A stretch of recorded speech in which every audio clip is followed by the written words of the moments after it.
Hello everybody. If you are watching this video after a breakup, you are not alone. ഇന്നത്തെ നമ്മുടെ ടോപ്പിക്കാണ് ബ്രേക്കപ്പിനെ എങ്ങനെ അതിജീവിക്കാം, അതിൽ നിന്നൊക്കെ എങ്ങനെ മറികടക്കാം. So welcome back to my YouTube channel Ganga Manish at Skyhawk. Let us discuss about the topic. പ്രണയം അത് ജീവിതത്തിൻ്റെ ഭാഗമാണ്. ഏത് പ്രായത്തിനുള്ളവരുടെ ഇടയിലും പ്രണയം സംഭവിക്കുന്നു. പക്ഷേ ജീവന്റെ പാതി കൊടുത്ത് പ്രണയിച്ച ആൾ അടുത്ത നിമിഷം നമ്മുടെ ആരുമല്ല എന്ന അവസ്ഥയിലാകുമ്പോൾ നമുക്ക് എന്താണ് സംഭവിക്കുന്നത്? നമ്മൾ ഇരുട്ടിലേക്ക് പോകുന്നു. ചിലർ ലഹരിക്ക് അടിമയാകുന്നു. എന്നാൽ മറ്റു ചിലരോ ആരോടും മിണ്ടാതെ ഉൾവലിഞ്ഞ ഒരു ഡിപ്രസീവ് സ്റ്റേജിലേക്ക് പോകുന്നു. എന്നാൽ മറ്റു ചിലരോ സ്വന്തം ജീവിതം തന്നെ ഇല്ലാതാക്കുന്നു, സൂയിസൈഡ്. നമ്മൾ ഈ ഇടയ്ക്കൊരു ന്യൂസ് കേട്ടതല്ലേ, ഒരു കൊറിയൻ പയ്യനെ ഇൻസ്റ്റ വഴി പ്രണയിച്ച +1 വിദ്യാർത്ഥി, ആ പയ്യൻ മരിച്ചു എന്ന് കേട്ടപ്പോൾ ഈ വിദ്യാർത്ഥിനി ആത്മഹത്യ ചെയ്തു. അച്ഛൻ്റെ അമ്മയുടെ ഒറ്റ മകൾ. എന്താണല്ലേ ലൈഫ്. ഈ അവസ്ഥയിൽ കൂടെ, ഈ സിറ്റുവേഷനിൽ കൂടി ആരെങ്കിലും കടന്നു പോകുന്നുണ്ടോ?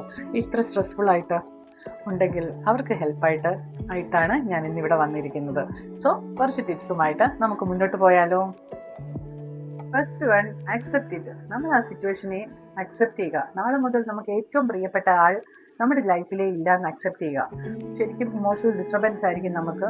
നമ്മൾ ഒരുപാട് കരയുമായിരിക്കാം, ചിലരത് എഴുതി തീർക്കുമായിരിക്കാം, ചിലരത് ദേഷ്യപ്പെടുമായിരിക്കും, ഷൗട്ട് ചെയ്യായിരിക്കാം, ചുറ്റുമുള്ളവരോടും ബന്ധുക്കളോടും എല്ലാം ഷൗട്ട് ചെയ്യായിരിക്കും. ഇതായിരിക്കും ഫസ്റ്റ് നമ്മൾ ആക്സെപ്റ്റൻസിലൂടെ നമുക്കറിയാം നമുക്ക് വരാൻ പോകുന്ന റിയാക്ഷൻസ്.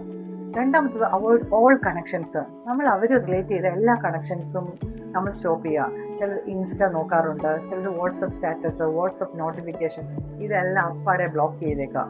കൂടാതെ സബ് കണക്ഷൻസ്, കാരണം അവർ റിലേറ്റ് ചെയ്ത കുറേ ഫ്രണ്ട്സൊക്കെ നമുക്ക് കാണുമല്ലോ, ആ ഫ്രണ്ട്ഷിപ്പ് നമ്മൾ നിർത്തുക. കൂടാതെ ഫിസിക്കൽ കണക്ഷൻസ്, അവർ തന്ന ഗിഫ്റ്റ്സ് ഒക്കെ നമ്മൾ റൂമിൽ ഇങ്ങനെ സേഫായിട്ട് വെച്ചിട്ടുണ്ടായിരിക്കും. പിന്നെ അവർ തന്ന ലെറ്റേഴ്സ്, അങ്ങനെ അവരുടെ കുറേ മെമ്മറീസ് നമ്മളെ റീകളക്ട് ചെയ്യിക്കുന്ന കുറേ കാര്യങ്ങൾ നമ്മുടെ റൂംസിലൊക്കെ ഉണ്ടായിരിക്കും. അതെല്ലാം നശിപ്പിച്ച് കളയുക. കൂടാതെ അവോയ്ഡ് സിറ്റിംഗ് അലോൺ, നമ്മൾ ഒറ്റയ്ക്ക് ഇരിക്കുന്നത് നിർത്തുക. ഇത്രയും നാളും നമ്മൾ ഒരാളെ ഫോക്കസ് ചെയ്തുകൊണ്ട് നമ്മുടെ കൂടെയുള്ള ആരൊക്കെയാണെന്ന് നമ്മൾ അറിയുന്നില്ല. നമ്മുടെ അമ്മ, നമ്മുടെ അച്ഛൻ, നമുക്ക് സഹോദരങ്ങൾ, ഇവരൊക്കെ ഉണ്ട്. ഇവരൊക്കെ നമ്മൾ ചിരിക്കുമ്പോൾ ചിരിക്കാനും നമ്മൾ കരയുമ്പോൾ കരയാനും നമ്മുടെ കൂടെ ജനിച്ച ആൾക്കാരാണ്. നമ്മളിതൊന്നും അറിയുന്നില്ല. നമ്മൾ ഒരാളുടെ ഫോക്കസിൽ മാത്രം ഇത്രയും നാളും നമ്മൾ ജീവിച്ചു. സോ നമ്മൾ നമ്മുടെ അച്ഛനോടും അമ്മയോടും പഴയതുപോലെ മിണ്ടുക, അമ്മയെ കുക്കിങ്ങിന് സഹായിക്കുക, അങ്ങനെ പല രീതിയിൽ പോവുക. ഹോസ്റ്റലിൽ നിൽക്കുന്ന ഒരാളാണെങ്കിൽ നമുക്ക് ഏതെങ്കിലും ഒരു ട്യൂട്ടറോ ഒരു ടീച്ചറെങ്കിലും കാണും നമ്മളെ ഹെൽപ്പ് ചെയ്യുന്നു. അല്ലെങ്കിൽ നമുക്ക് നമ്മുടെ ഫ്രണ്ട്സ് കാണും. ഈ ബന്ധത്തിലേക്കൊക്കെ പോകുമ്പോൾ നമ്മളെ ഉപദേശിക്കുന്ന നമ്മുടെ ഫ്രണ്ട്സൊക്കെ കാണുമായിരിക്കും, പോകണ്ട എന്ന് പറഞ്ഞ്. ആ ഫ്രണ്ട്സൊക്കെ അവിടെ ഉണ്ടെങ്കിൽ അവരോട് സംസാരിക്കുക. അങ്ങനെ ആരെങ്കിലുമൊക്കെ കാണും നമുക്ക് വേണ്ടിയുള്ളത്. നമ്മൾ ഒറ്റയ്ക്ക് ഇരിക്കാതെ അവരിലൊക്കെ പോവാം. കൂടാതെ ഒറ്റയ്ക്ക് ഇരുന്ന് ഇങ്ങനെ സാഡ് സോങ്, അറിയാതെ പറയാതെ നീ പോയതല്ലേ എന്നൊക്കെ പറഞ്ഞ പാട്ടുകളുണ്ടല്ലോ, ഇങ്ങനത്തെ സാഡ് സോങ് ഒന്നും കേട്ട് ഒറ്റയ്ക്ക് ഇരുന്ന് പഴയ മെമ്മറീസ് റീകളക്ട് ചെയ്ത് പിന്നെയും ട്രോമയായി കരച്ചിലായി അതിൻ്റെ ഒന്നും ആവശ്യമില്ല. നമ്മൾ ഒറ്റയ്ക്ക് ഇരിക്കാനേ പോകുന്നില്ല. Okay, do something new. നമ്മൾ പുതുതായിട്ട് എന്തെങ്കിലും ചെയ്യുക. പുതുതായിട്ട് എന്തെങ്കിലും ഹെൽത്ത് ക്ലബിൽ, ജിമ്മിൽ പോകുകയാണെങ്കിൽ, അല്ലെങ്കിൽ yoga class, meditation class, exercise, Zumba, അങ്ങനെ ഒത്തിരി ആക്ടിവിറ്റീസ് ഇന്നത്തെ ദിവസമുണ്ട്. അല്ലെങ്കിൽ സൂമിലായാലും എന്തെങ്കിലുമൊക്കെ ഒരു പുതിയ സ്റ്റഡീസ് എന്തെങ്കിലുമൊക്കെ തുടങ്ങുകയാണെങ്കിൽ നമുക്ക് നല്ലതായിരിക്കാം. അത് എപ്പോഴും നല്ലത്. Always stay engaged. എപ്പോഴും നമ്മൾ എൻഗേജ്ഡ് ആയിട്ടിരിക്കുക. നമ്മൾ ഒറ്റയ്ക്ക് ഇരിക്കാൻ ശ്രമിക്കരുത്. എപ്പോഴും നമ്മൾ ഓരോരോ വർക്കിൽ എൻഗേജ്ഡ് ആയിരിക്കാം. ചിലപ്പോൾ നമുക്ക് ഒരുപാട് പേർക്ക് ഒരുപാട് കഴിവുള്ളവരായിരിക്കാം. വരയ്ക്കാൻ കഴിവായിരിക്കാം, ചിലർ യൂട്യൂബേഴ്സ് ആയിരിക്കാം, ചിലർക്ക് ഡാൻസിങ് ആയിരിക്കാം. ഇതൊക്കെ ഒന്ന് പൊടി തട്ടിയെടുത്ത് നമ്മൾ നോക്കണം. പല വലിയ വലിയ എഴുത്തുകളും പല വലിയ വലിയ കലാരൂപങ്ങളും ആഫ്റ്റർ ഒരു ട്രോമയിൽ ശേഷമാണ് വന്നിട്ടുള്ളത്.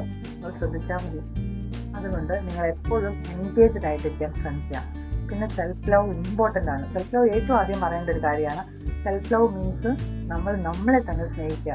നമുക്ക് ഒരു ബ്യൂട്ടി പാർലറിൽ പോവുക, നമ്മൾ മേക്കപ്പ് ചെയ്യുക, നമുക്ക് പെഡിക്യൂറും മാനിക്യൂറും, നമ്മൾ സെൽഫ് ട്രോമയാണ് ചെയ്യുന്നത്. നമ്മളെ ഉപദ്രവിക്കുക, നമ്മളെ പിച്ചുക, നമ്മുടെ വെയിൻ കട്ട് ചെയ്യുക, ഇങ്ങനെയൊക്കെയുള്ള കാര്യങ്ങളാണ് നമ്മൾ ദേഷ്യം വരുമ്പോൾ ചെയ്യുന്നത്. ഇതെല്ലാം മാറ്റിയിട്ട് നമ്മൾ നമ്മളെ ഏറ്റവും ബ്യൂട്ടിഫുൾ ആയിട്ട് ഒരുങ്ങുക, ഏറ്റവും നല്ല ഡ്രസ്സ് എടുക്കുക, ഏറ്റവും നന്നായിട്ട് ഭക്ഷണം ആസ്വദിച്ച് കഴിക്കുക, പുഞ്ചിരിക്കുക. എപ്പോഴും ഒരു ആർട്ടിഫിഷ്യൽ സ്മൈല് നമ്മുടെ മുഖത്ത് വെച്ച് ആ സ്മൈല് സ്ഥിരമാക്കാൻ വേണ്ടി ശ്രമിക്കുക.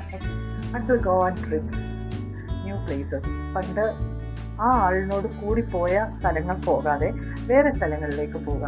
ഫാമിലി ആയിട്ട് സോളോ ട്രിപ്പിനൊന്നും ചില ആൾക്കാർ സമ്മതിക്കത്തില്ല, ചില പാരൻസ് സമ്മതിക്കത്തില്ലെങ്കിൽ അമ്പലങ്ങളിലൊക്കെ അവരുടെ കൂടെ പോകാം, പള്ളികളിൽ പോകാം, നേച്ചർ ഫ്രണ്ട്ലി പ്ലേസസിൽ പോകാം, പുതിയ പുതിയ സ്ഥലങ്ങളിൽ പോകാം. പുതിയ ഫ്രണ്ട്സുമായിട്ട് കൂട്ടുകൂടാം, അങ്ങനെ പല കാര്യങ്ങളും ചെയ്യാം.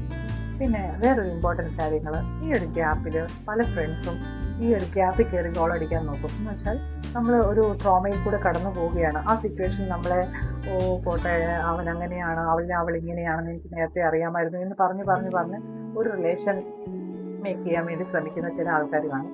പക്ഷേ നിങ്ങൾ എന്ത് ചെയ്യുക, അടുത്തൊരു റിലേഷനിലേക്ക് ടെൻഡൻസി കൂടുതലായിരിക്കും, പെട്ടെന്ന് ചാടി പോകരുത്. കാരണം നിങ്ങൾ പഴയ റിലേഷൻ്റെ കണ്ണിലൂടെ ആയിരിക്കും ഈ പുതിയ റിലേഷൻ കാണുന്നത്. അതും പിന്നീട് അത് വലിയ ട്രോമയിലേക്ക് പോകും. പിന്നീട് റിലേഷൻഷിപ്പേ നിങ്ങൾക്ക് പറ്റത്തില്ല എന്നൊരവസ്ഥയിലാകും. ഈ ടിപ്സ് എല്ലാം നിങ്ങൾക്ക് ഓർമ്മയിലിരിക്കുമെന്ന് ഞാൻ വിശ്വസിക്കുന്നു. നിങ്ങൾ ഇതൊക്കെ ഫോളോ ചെയ്യുകയാണെങ്കിൽ within 2 weeks you will be okay. നിങ്ങളുടെ ആ ഇൻറ്റൻസീവ് ഇമോഷണൽ പെയിനൊക്കെ കുറഞ്ഞു നിങ്ങൾ നോർമൽ ലൈഫിലേക്ക് പോകും. നിങ്ങൾ ഒരു കാര്യം മറക്കാതെ അറിഞ്ഞിരിക്കുക, ഈ നിമിഷവും കടന്നു പോകും. B strong, B positive, be the light. Thank you and all the best.